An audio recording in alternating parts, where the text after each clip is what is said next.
అడుగుతున్నాడు అపవాదిని, ఏమని, నువ్వు ఎక్కడి నుంచి వచ్చావు, ఈ గృహం యొద్దకు నువ్వు ఎక్కడి నుంచి వచ్చావు?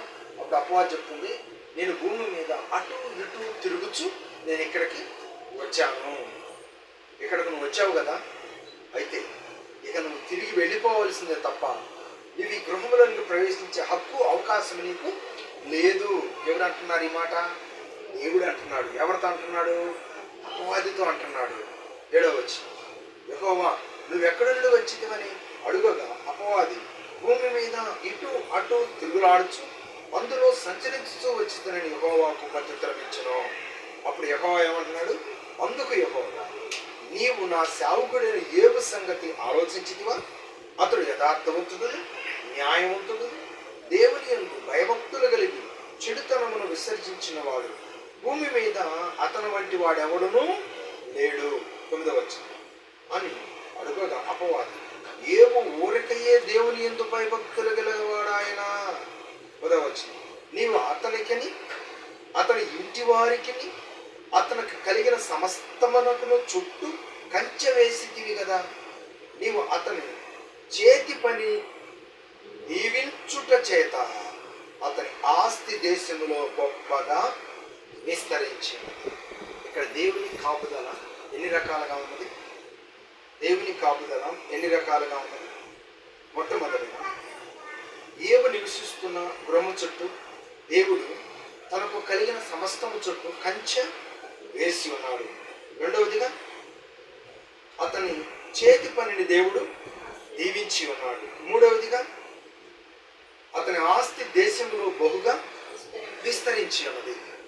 ఈ 3 దీవెనలు యోబు గృహములో స్థిరంగా ఉన్నాయంటే కారణం ఏంటి తెలుసా? యోబు దేవుని యందు భయభక్తులు ఉన్నాడు కనుక అపవాది సంబంధమైన ఏ కనుదృష్టి, దాని ప్రవేశము వారు నివసిస్తున్న గృహంలోనికి ప్రవేశించకుండా దేవుని శ్రేష్టమైన కాపుదల వారికి, ఆ గృహంలో నివసిస్తున్న వారికి, ఆ గృహంలోనికి వచ్చుచూ వెళ్ళుచూ ఉన్న వారికి, వారు చేయుచున్న పని అంతటిలోనూ దివ్యమైన దేవుని కాపుదల వారికి మెండుగా ఉన్నది.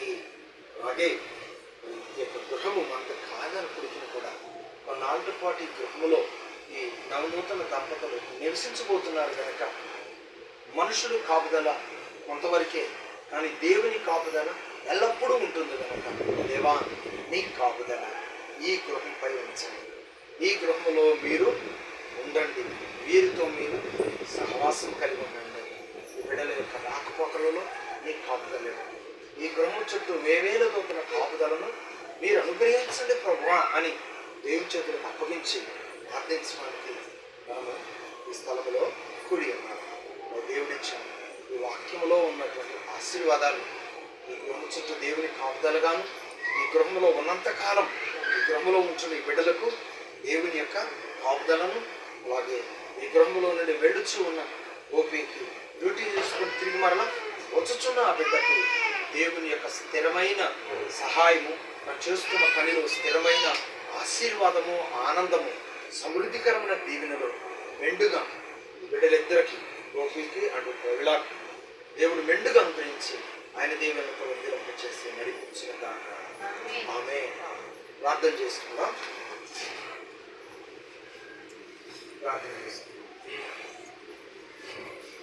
నీవు చేసిన ఉపకారములకు నేనేమి చెల్లింతును, ఏడాది తోడలనా వేలాది పొట్టేళ్ళనా, నీవు చేసిన ఉపకారములకు నేనేమి చెల్లింతును, వేలాది నదులంతా విస్తార తైలము నీకిచ్చిన చాలునా, వేలాది నదులంతా విస్తార తైలము నీకిచ్చిన చాలునా, గర్భఫలమైన జ్యేష్ఠ పూర్తి నీకిచ్చిన చాలునా, గర్భఫలమైన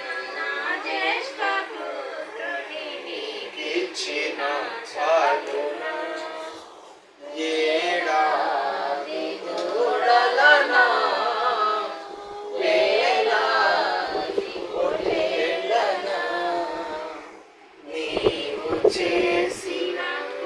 ఉపకారములకు నేనేమి చెల్లింతును? నేనేమి చెల్లింతును? ప్రార్థన చేస్తున్నాను.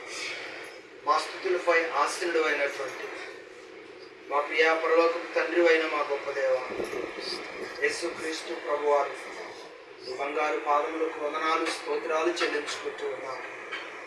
దేవాని మహాకృపను బట్టి ఈ నూతన గృహంలోనికి నూతన వధువరులు ప్రవేశించి ప్రభా వారి ఉద్యోగ రీతిలో కొనసాగుతూ ఉన్నటువంటి సందర్భాన్ని బట్టి